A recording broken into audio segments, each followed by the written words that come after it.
Imagine your mom gives you one cookie every week. One day you tell your friend, I'll trade you this cookie for your toy car. Your friend says, nah, cookies get eaten. Fair enough. Now imagine there was a magical cookie that never expired, couldn't be copied, and everyone agreed it was valuable. Congratulations. You just understood Bitcoin better than some adults. Back in 2008, the world was having a financial meltdown. Banks were falling apart. People were losing money. Everyone was blaming everyone. Then, someone with the coolest disappearing act ever, called Satoshi Nakamoto, posted an idea online. Nobody knows who Satoshi is. It could be one person. It could be 10 people. It could even be 3 raccoons in a trench coat. Nobody knows. Satoshi basically said, what if people could send money to each other without asking banks for permission? The internet looked around and said, wait, that's actually kind of genius. Then, January 3rd, 2009, the very first Bitcoin was born. This first block is called the Genesis block. Think of it like the first Lego brick of a giant Lego castle. Without it, nothing else exists.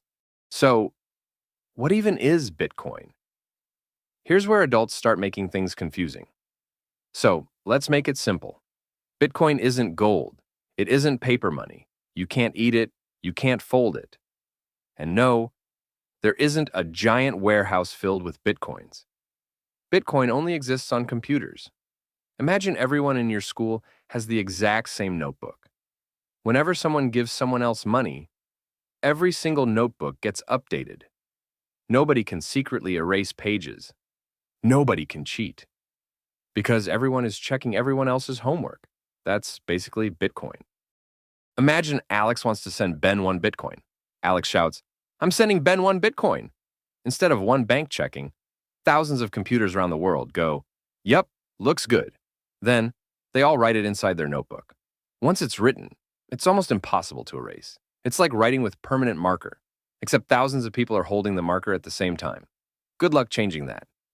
But here's the interesting part.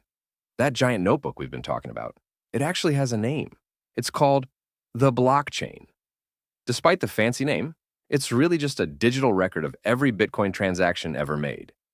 Every time someone sends Bitcoin, a new page gets added. Except in blockchain, we don't call them pages. We call them blocks.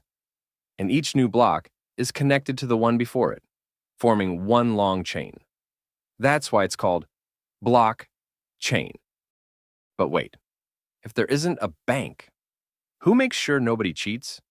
Who checks that every payment is real? Meet the miners. Now, they're not digging holes. They're solving really difficult computer puzzles. Every time someone sends Bitcoin, miners check that the payment follows the rules. Then, they compete to solve the puzzle. Whoever solves it first gets rewarded with brand new Bitcoin. Think of it like your teacher asking the class, what's 735,928 times banana? The first student to somehow answer correctly gets candy. Except, instead of candy, it's Bitcoin.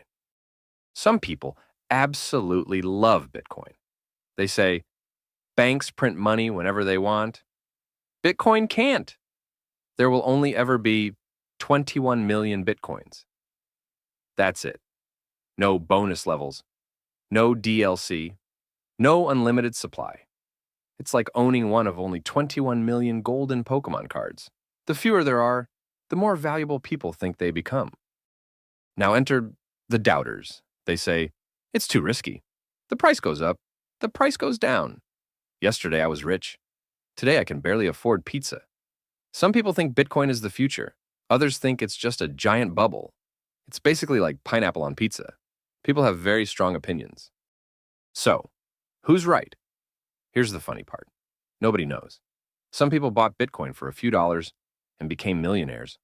Others bought at the very top and spent the next year staring sadly at charts. Bitcoin doesn't care. It just keeps existing. So, Bitcoin isn't magic. It's not fake internet money either.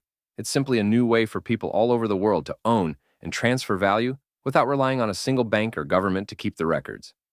Whether it becomes the future of money or just another chapter in history, Only time will tell. But now, if someone asks, what is Bitcoin? You won't have to pretend your Wi-Fi froze, you'll actually know. If you learned something new from all of these, make sure to like and subscribe. Thank you so much for watching.